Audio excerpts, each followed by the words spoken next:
From the ashes of defeat. The dust had settled into a fine white powder that covered everything like a funeral shroud. What had once been magnificent crystal spires reaching toward twin moons was now nothing more than jagged remnants jutting from the scorched earth. Silence had replaced the musical harmony of Lasarian life, no children's laughter, no merchants calling their wares, no atmospheric stabilizers humming their constant reassurance. Nira moved through the ruins with practiced caution, her four-fingered hand gripping a makeshift staff fashioned from twisted metal. The membrane between her large violet eyes flickered occasionally to clear away debris, a reflex that served little purpose now in the desolation. Her once iridescent scales had dulled to a matte gray, coated in ash and memories. She paused at what had been the central plaza of Illyria's capital. 6 days ago, or was it 7? Time blurred when survival consumed every waking moment. This had been where the last stand occurred. Where Commander Voss had ordered civilians into the emergency shelters while the Lasarian Defense Corps made their final, futile attempt to repel the human warships. The humans had come with their boxy, ungraceful vessels and their terrible weapons. The Lysarians had answered with technology that had kept peace for 9 generations. It hadn't been enough. Nira's throat sacs contracted with emotion as she knelt to retrieve a small object half buried in the rubble, a data crystal, its surface scratched but its core intact. She slipped it into the pocket of her tattered uniform and continued her search for supplies, for survivors, for meaning. The membranes over her auditory canals detected it first, the distant whine of engines that didn't match any Lasarian craft. Human machinery. Hunting parties had been combing the ruins for days, though whether they sought resources or survivors to eliminate remained unclear. Nira flattened herself against a fallen wall, becoming nearly invisible as her scales instinctively shifted to match the concrete's ashen color. An evolutionary trait that had once been used primarily for ceremonial displays now served as her only defense. The sound grew closer, but different from the military transports she'd been avoiding. This was smaller, patchwork, the uneven rhythm of a craft poorly maintained but stubbornly functional. A rover crested the nearby hill, its wheels crushing debris as it navigated the uneven terrain. It was unmistakably human-made, but lacked military markings. Instead, it was painted in mismatched panels of red and gray, with what appeared to be civilian modifications bolted haphazardly to its frame. Nira remained perfectly still, even as the vehicle ground to a halt just 20 meters from her position. A hatch opened, and a human emerged, tall and lean, with skin tanned by alien suns and hair cropped close to the skull. Not military, judging by the civilian clothing and lack of uniform, but still a threat. The human carried what looked like a scanner, sweeping it in broad arcs as he moved through the ruins. A scavenger, then. Here to pick through what remained of her world. Nira's muscles tensed as she prepared to retreat, but her movement dislodged a fragment of concrete that skittered across the ground. The human's head snapped toward the sound, his scanner raised. "Hello?" he called out, voice carrying in the empty air. "I know someone's there. I'm not military." Nira remained silent, calculating her escape route. "Look," the human continued, lowering his scanner, "I'm just a salvage operator. Name's Devon. I'm not here to hurt anyone." When no response came, the human sighed and moved closer to her hiding spot. "My scanner picked up life signs, and unless the local wildlife suddenly developed technological signatures, I'm guessing you're a survivor." He was now close enough that Nira could see the details of his face, the lines around his eyes that suggested he smiled often, the scar running along his jaw, the genuine concern in his expression. "If you're hurt, I've got medical supplies," Devon said, gesturing toward his rover. "Food, too. Not great, but better than whatever you've been surviving on." Nira's stomach involuntarily contracted at the mention of food. Her rations had run out 2 days ago. "I'm going to set my scanner down," the human said, slowly placing the device on a broken column. "See? I'm not a threat." Nira considered her options. She could remain hidden, but for how long? The human had already detected her presence. She could flee, but her strength was waning with each passing day. Or she could reveal herself and face whatever came next. With a resigned exhalation through her neck vents, Neera allowed her scales to return to their natural blue-gray hue and stepped forward from her hiding place. Devin startled slightly, taking half a step back before regaining his composure. "Well, hello there." Neera stood tall, her height nearly matching the human's despite her exhaustion. "Why are you here, human? To collect trophies from your victory?" Devin blinked, clearly surprised that she spoke his language. "Victory? Lady, I'm no soldier. I'm just a scavenger. I search battlefields after the fighting stops, looking for tech that can be salvaged, repaired, reused." "You profit from destruction," Neera said flatly. "I survive," Devin corrected. "Same as you're trying to do." He studied her for a moment. "You military?" Neera's posture stiffened. "I was an environmental engineer. I maintained atmosphere processors. Before your kind rendered them unnecessary by destroying our atmosphere." Devin winced. "Look, I had nothing to do with the war. Most humans didn't want it. Politicians and corporations, they make the decisions. The rest of us just try to live with the consequences." A distant explosion punctuated his words, causing both of them to look toward the horizon where smoke billowed from what had once been the Eastern District. "That'll be the military cleanup crews," Devin said grimly. "They're demolishing unstable structures, they claim. Though between you and me, I think they're trying to erase evidence." He turned back to Neera. "You can't stay here. They're moving this way. Where would you suggest I go? This is my world." Devin said, not unkindly. "And I'm sorry for that. But if those crews find you, they won't be offering food and medical supplies." He paused. "Look, I've got a settlement. Well, not mine exactly, but I'm part of it. Salvagers, engineers, people who opted out of the glorious expansion of humanity propaganda. It's not much, but it's safe." Neera's neck membranes fluttered with skepticism. "You expect me to trust a human?" "I expect you to choose survival," Devin replied. "After that, trust is optional." Another explosion, closer this time. The cleanup crews were methodical. Devin held out his hand. "Time's running short. What's your name?" She hesitated, then answered, "Neera." "Well, Neera, I can leave you here to face the cleanup crews, or you can come with me and live to fight another day. Your choice." The decision wasn't easy, but it was necessary. Neera moved toward the rover, maintaining a cautious distance from the human. "If this is a trick." "No tricks," Devin said, retrieving his scanner. "Just survival." The rover's interior was cluttered with salvaged components, tools, and what appeared to be personal items, a small plant growing in a repurposed ammunition canister, faded images affixed to the control panel, a string of colored beads hanging from the rear-view mirror. As Neera settled into the passenger seat, Devin powered up the engines. "Buckle in. The ride's bumpy, and Matilda here isn't known for her smooth suspensions." "Matilda?" "The rover," Devin explained, patting the dashboard affectionately. "Never trust a vehicle without a name." As they pulled away from the ruins of the capital, Neera watched her former life recede in the side mirror. Part of her felt she was betraying her people by leaving, by accepting help from one of the destroyers. But another part recognized the truth in Devin's words, she couldn't help anyone if she was dead. They traveled in silence for nearly an hour, following what had once been a major roadway but was now little more than a cleared path through debris. Finally, Neera spoke. "What is this settlement you mentioned?" "We call it Prospect," Devin replied. "It's an old mining outpost in the northern mountains. Fleet bombed the area early in the war, decided there was nothing worth coming back for. Perfect place to disappear. And these people, they are all like you. Scavengers." "Some," Devin said.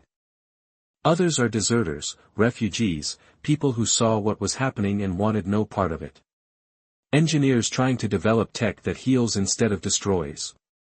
Even got a couple of xenobiologists studying how to repair some of the ecological damage. He glanced at her. We could use an environmental engineer, if you're interested. Neera turned away, gazing out at the devastated landscape. And they would accept me? An alien? One of the enemy? The enemy? Devin shook his head.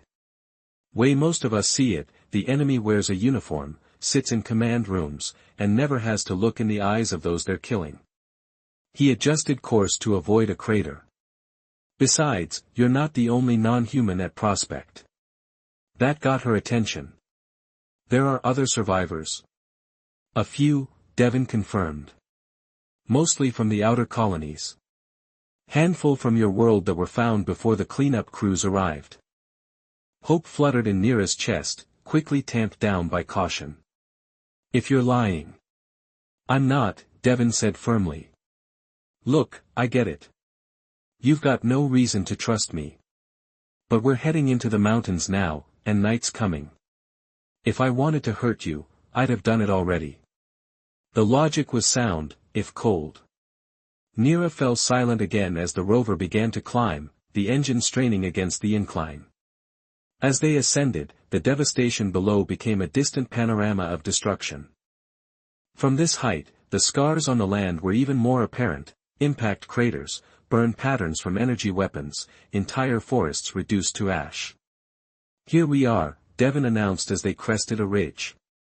Nestled in a natural bowl in the mountainside sat a collection of structures, some clearly repurposed mining facilities, others assembled from salvaged materials. Solar arrays and wind turbines dotted the perimeter, while gardens occupied terraced sections of the slope. People moved about the settlement, most human but with a few distinctly non-human silhouettes among them.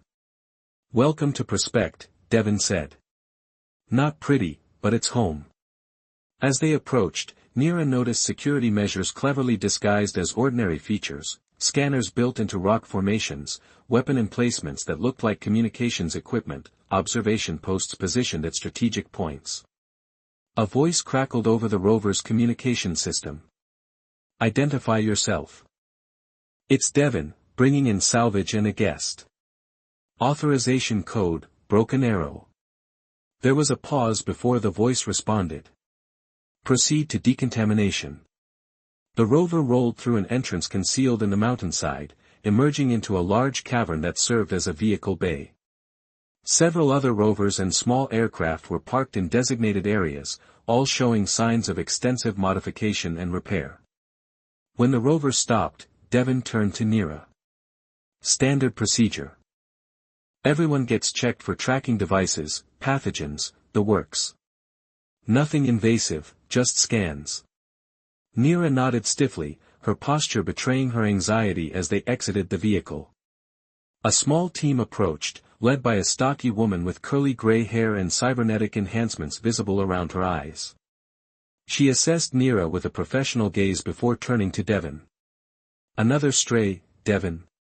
You're running a one-man refugee program. She's an environmental engineer, Vega, Devin replied.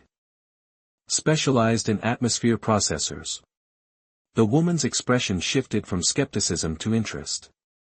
Is that right? Well then, let's get you processed. She extended a hand to Neera.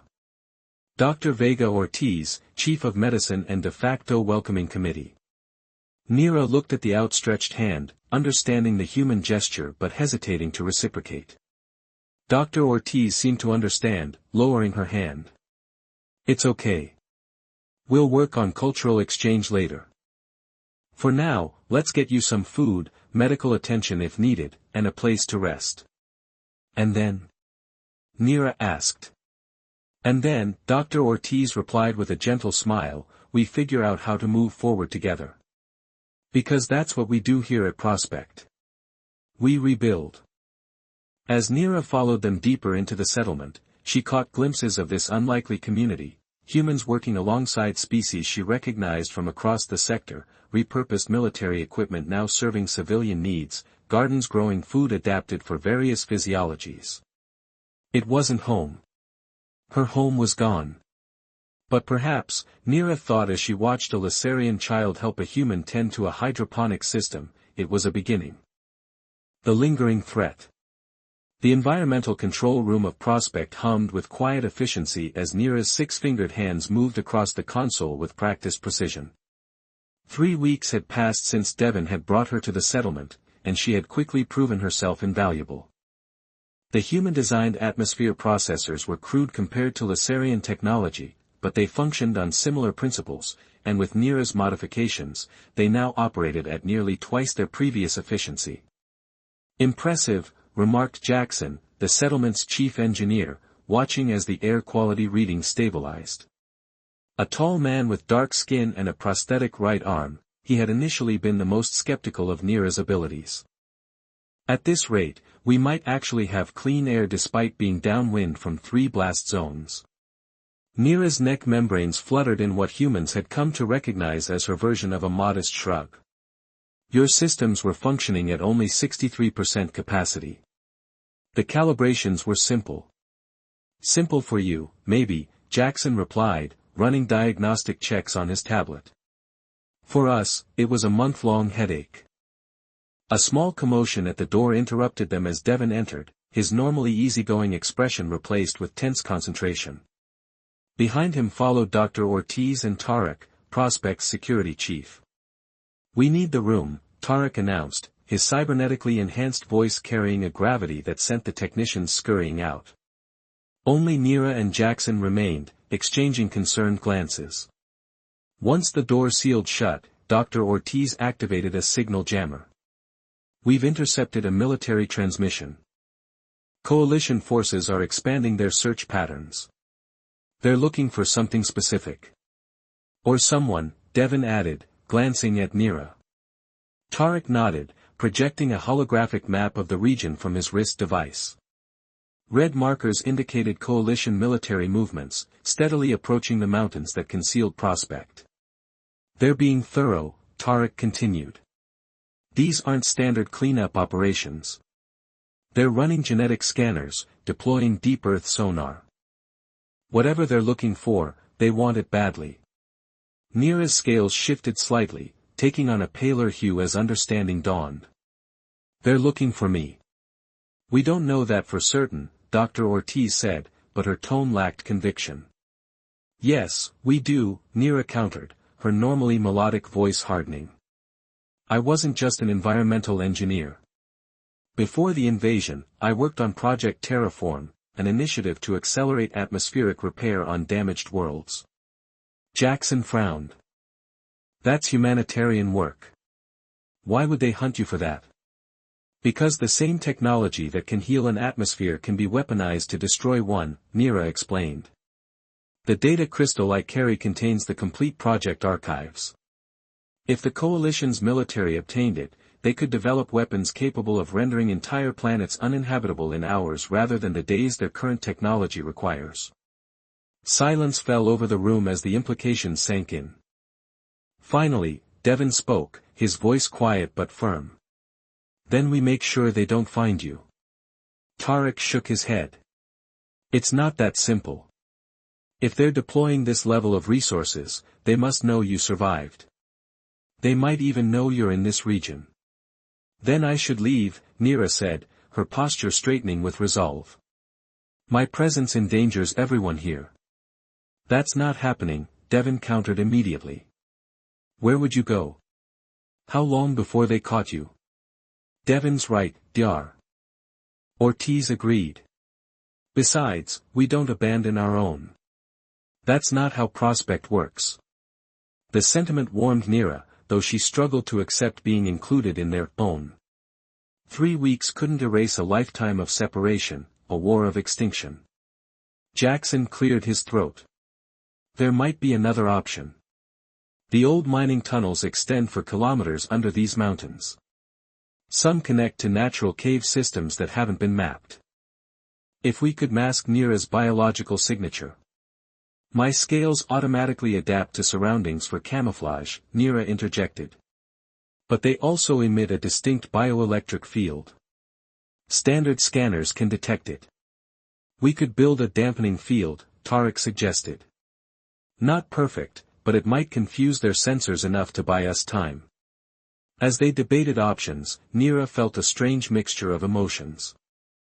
These humans, and the other non-humans who had joined their community, were risking everything to protect her. Not because she was valuable as an asset, but because they considered her one of them. It was a concept foreign to Lasarian society, where worth was measured by contribution to the collective. There's another possibility, Neera said quietly, interrupting the tactical discussion. We could use the data. 4 pairs of eyes turned to her. The Coalition wants Project Terraform because of its weaponization potential. But its original purpose was healing. What if we could demonstrate that publicly? Make the knowledge too widespread to suppress. Devon frowned. You're talking about releasing classified technology to the public. I'm talking about using it, Neera corrected. This region's atmosphere is contaminated with radioactive particles from Coalition bombardment. The technology could cleanse it, given the right modifications. Dr. Ortiz leaned forward, interest piqued. You could adapt it to work with our limited resources? I believe so, Neera confirmed. But it would require components we don't have here. Tarek crossed his arms, expression skeptical. So we'd need to raid a Coalition facility. During increased military presence. While trying to hide an alien they're actively hunting. No one said it would be easy, Devon replied with a ghost of his usual grin. The planning took days. Neera worked tirelessly to adapt her designs to Prospect's available technology while Tarek's security team gathered intelligence on nearby Coalition outposts. Devon led salvage missions, bringing back components that Jackson and his engineering team reconfigured according to Neera's specifications. Through it all, the Coalition patrols drew closer. Twice, scout ships passed directly overhead, saved from discovering Prospect only by the settlement's sophisticated camouflage systems and the natural electromagnetic interference from the mountain's mineral deposits. On the 7th day, as Neera made final adjustments to what they had begun calling the cleansing array, alarms blared throughout the settlement. Proximity alert, Tarek's voice announced over the comm system. Coalition dropship approaching from the north. ETA 3 minutes. Devon burst into the laboratory where Neera was working. Time to go. Grab what you need. The array isn't ready, Neera protested. I need another day at least. We don't have another day, Devon countered, already gathering essential components into a carrying case. Tarek's team spotted a full tactical squad on that dropship. This isn't a random patrol. Neera hesitated, torn between the nearly complete project and immediate survival. Finally, she downloaded the critical data onto a portable drive and followed Devon through the settlement's emergency evacuation route. Around them, Prospect's residents moved with practiced efficiency, some to defensive positions, others escorting the most vulnerable to the deepest shelters. What struck Neera most was the lack of panic. These people had survived the war by being prepared, by understanding that safety was always temporary. This way, Devon directed, leading her to a narrow passage that sloped downward into darkness. These tunnels connect to an old emergency bunker 2 kilometers east. The others will meet us there if, when, they can. The ground trembled as they descended, dust raining from the ceiling. Above, the sound of engines grew louder, then gave way to the unmistakable whine of energy weapons charging. They're not even attempting negotiation, Neera observed, her voice tight. They're not here to talk, Devon replied grimly, activating a handheld light as the passage grew darker. They're here to erase evidence. Us included. They had just reached a junction in the tunnel system when a massive explosion rocked the mountain. The shock wave sent them stumbling against the rough walls, and for a terrible moment, Neera feared the tunnel would collapse. But the ancient mining supports held, testament to their builders' skill. That was the main entrance, Devon said, checking his communicator which displayed a schematic of the settlement. Red warnings flashed across multiple sections. They're deploying ground forces. How many people were still up there? Neera asked, dreading the answer. Too many, Devon replied, his face hardening. Tarek's security team, Jackson's engineers working on the defensive systems. Another explosion, closer this time. The lights flickered in the tunnel. We need to keep moving, Devon urged, but Neera remained rooted in place. No, she said firmly. I'm tired of running. Tired of watching others sacrifice themselves while I hide. Neera. The array is nearly complete, she continued. If I can finish it, deploy it. It would be a suicide mission, Devon argued. Even if you could get back to the lab, the coalition forces would. Would what? Kill me? Destroy my world? They've already done their worst. Neera's scales rippled with determination, taking on a deeper blue. But I can still do what I was trained to do. Heal. Before Devon could protest further, Neera's communicator chirped. Dr. Ortiz's voice came through, strained but steady. Neera, Devon, if you can hear this, they've breached the main complex. They're after the array. A pause, punctuated by the sound of weapons fire. They know what it can do. Devon and Neera exchanged glances. This changed everything. The eastern bunker route is still clear, Dr. Ortiz continued. But there's another option. Jackson managed to complete the primary atmospheric converter. It's not calibrated for wide dispersal yet, but it could neutralize the immediate area. Where is it? Neera asked immediately. Secondary lab, sublevel 3. I've sent the access codes to your device. A crash sounded in the background. Make it count. The transmission ended abruptly. Neera was already turning back toward the settlement, but Devon caught her arm. You heard her, he said. They've breached the main complex. It's swarming with coalition troops. Then we'll need a distraction, Neera replied, her mind racing through possibilities. The mining explosive charges in the east tunnel could collapse half the mountain on top of us, Devon finished, but he was already nodding. But if we set them with a delayed trigger and minimal yield, it would draw forces away from the central area, Neera concluded, giving us a chance to reach the secondary lab. It was dangerous, borderline suicidal, but Neera had stopped measuring risk against reward the day her world burned. Now, there was only purpose. They worked quickly, Devon's experience with salvage operations proving invaluable as they reprogrammed the ancient mining charges. Once set, they had 15 minutes before detonation, 15 minutes to circle back through the maintenance shafts and reach the secondary laboratory. The explosion, when it came, was more effective than they'd anticipated. The mountain didn't collapse, but the tremors were significant enough to trigger multiple alarms in the coalition forces' systems. As predicted, troops diverted toward the source, leaving a narrow window of opportunity. They moved through the now eerily quiet corridors of sublevel 3, passing signs of the recent battle, scorch marks from energy weapons, discarded equipment, a trail of blood that Neera tried not to think about too closely. The secondary laboratory door was sealed but yielded to Dr. Ortiz's access codes. Inside, the atmospheric converter waited, a cylindrical device approximately 2 meters tall, its surface covered in control panels and connection ports. It wasn't the elegant design of Lasarian technology, but rather a hybrid of salvaged components and improvisational engineering. Will it work? Devon asked as Neera began interfacing with the system. It will have to, she replied, connecting her data crystal to the main control unit. The device hummed to life, displays illuminating with scrolling code. Footsteps in the corridor outside alerted them to approaching troops.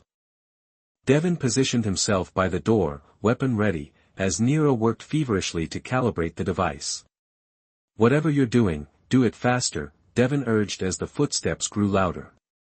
The system needs time to integrate the atmospheric parameters, Neera explained, not looking up from her work. Rushing would risk catastrophic failure.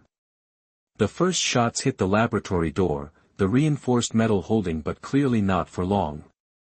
Devon returned fire through the narrowing gap, forcing the coalition troops to take cover. Neera.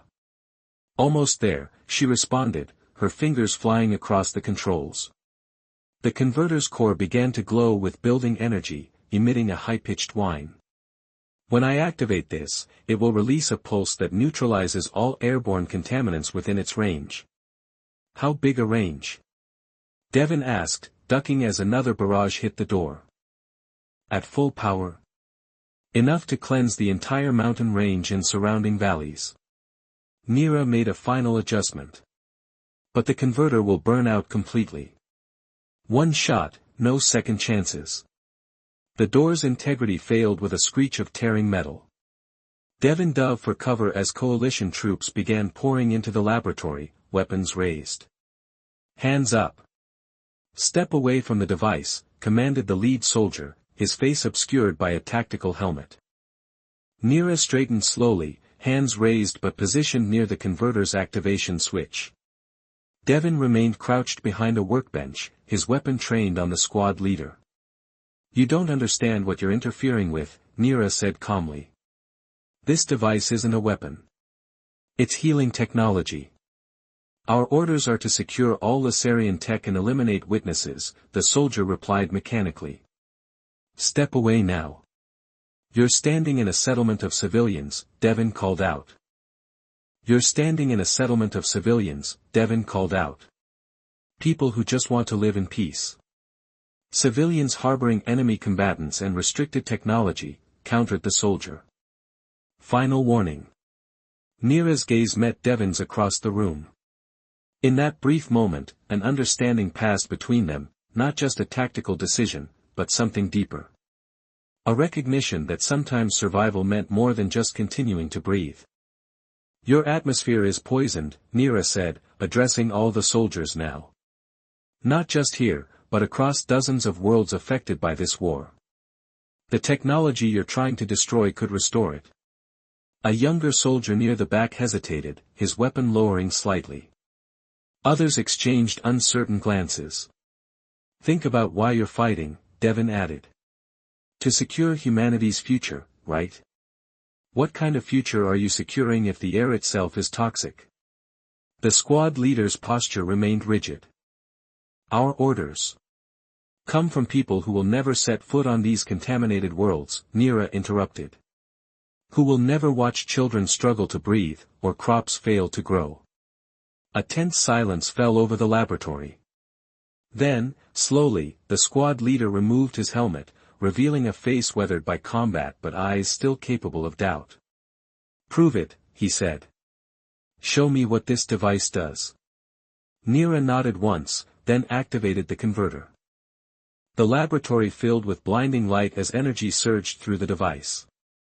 A wave of force, not destructive but transformative, emanated outward, passing harmlessly through organic matter but interacting with every particle in the air.